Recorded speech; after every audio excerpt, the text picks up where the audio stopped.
Michel, you have the floor.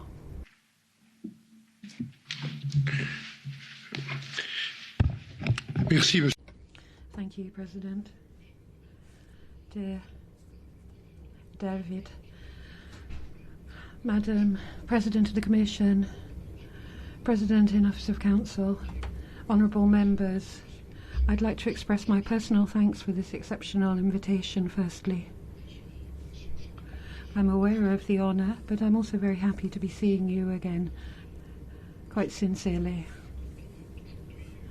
With your vote today, we're now at the end of a very long path that we have followed together over the last 4.5 years. Since the Brexit vote by a majority of UK citizens and since the letter that Ursula von der Leyen mentioned triggered the Article 50 procedure. And I remember there was a great deal of democratic debate in this House, and the Sakharil resolution in 2017, where you set the principles underlying the negotiations, the vote on withdrawal on the 29th of January 2020.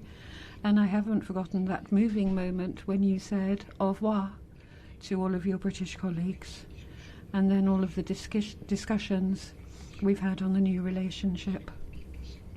What all of these moments show, and many others too, between the plenaries, the committee meetings, the group meetings that you held, the weekly meetings of the Brexit steering group or the UK coordination group, all of that showed the vigilance, the seriousness and the attention and confidence of the Parliament. And I will tell you what I think. I think that through the unity of the 27 member states, which we worked on daily, this confidence of the European Parliament and the diligence of the Parliament have been one of the strengths of the Union in the negotiations. And I say that as a former negotiator, and that's why I express my thanks firstly to you, David, and your predecessors as President, Mr. Tajani, Mr. Schulz, as well as all of the group presidents and the committee chairs and all of the members of the Brexit steering group and its chair, Mr. Verhofstadt, and all of the members of the UK coordination group chaired by David McAllister, and then all of the administrative assistance you've received, your staff, the interpreters. Over this 4.5-year period, we've followed a method, we've followed a goal and a prospect for the future. The method was quite clear: transparency, vigilance, dialogue, here, but also in each of the capitals too, with national governments and heads of state, with the trade unions, with the economic operators, with civil society. Transparency. That was one of the keys to our unity and the fact that we could each trust each other. Our objective was always to build a new relationship with the UK in spite of Brexit, and to ensure that this divorce, a divorce is always a bad thing, but that it would be as ordered as possible through the two treaties. And then a prospect for the future. Well, actually, there were 3 points, really, that I would just like to comment briefly upon. First of all, this was your priority, and my priority too, was citizens' rights. And amongst those citizens, those that live in Ireland. We don't look at it just in terms of goods, services and trade.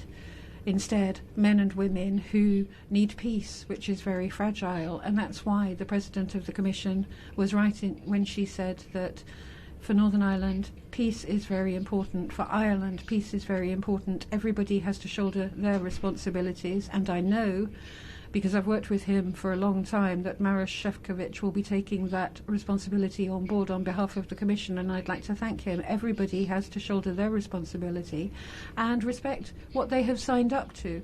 This is something that affects peace and lasting trust between the EU, the UK, Ireland, all of us.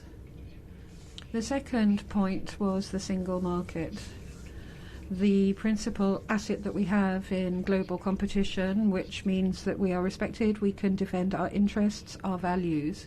We have no right to undermine it, and we have not undermined it. And it was necessary for the British, who chose Brexit, to take on board the very numerous consequences, which were often underestimated or badly explained, but that they should shoulder the responsibilities of the choice that they made to leave the single market. Then the third point was that of our lasting relationship with this great country, a neighbour, a partner, a friend, the UK. There are so many risks and challenges facing us. We need to preserve the spirit of cooperation. I often thought about what was said by Jo Cox, the young British Member of Parliament, when she gave her first speech in the House of Commons. We're talking about the UK, but I think this also applies to relations between the EU and the UK. Than that which divides us. We have far more in common than that which divides us. And that is why we always ensured that these difficult negotiations, very difficult negotiations at times, should be seen not just in terms of what is happening now, but in terms of the lasting relationship we want for the future. And in conclusion, President, honourable members, this is a divorce. It's a warning, Brexit, and it's a failure of the European Union. And we have to learn lessons from it as politicians here in the European Parliament, in Council, in the Commission, in all of the capitals. Why did 52% of the British vote against Europe? There are reasons for that.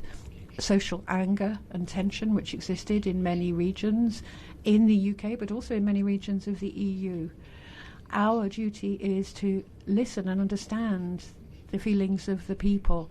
And the feelings of the people, this social anger shouldn't be confused with populism, and we should do everything to respond to that in each of the member states and at the union level, and continue to show the value added of what we do together to ensure that we can be prosperous, independent and safe and secure. And that is what is at stake and will be discussed in the conference on the future of Europe, which will be opening in a couple of days. Honourable members, speaking to you for the last time, thanks to the President, on this subject, ladies and gentlemen, it was a genuine privilege for me and for the European Commission's team to work with you, with each and every one of your groups, no matter what their sensibilities are over these years. It was a privilege to work in a spirit of confidence, mutual respect, and often, I believe, friendship amongst us. Thank you. Thank you very much. Yeah. Thank you, thank you. Thank you, Commissioner Barnier. Thank you, Mr. Barnier. Thank you for the work that you have done. Thank you for always having paid so much attention to Parliament. Grazie. Thank you.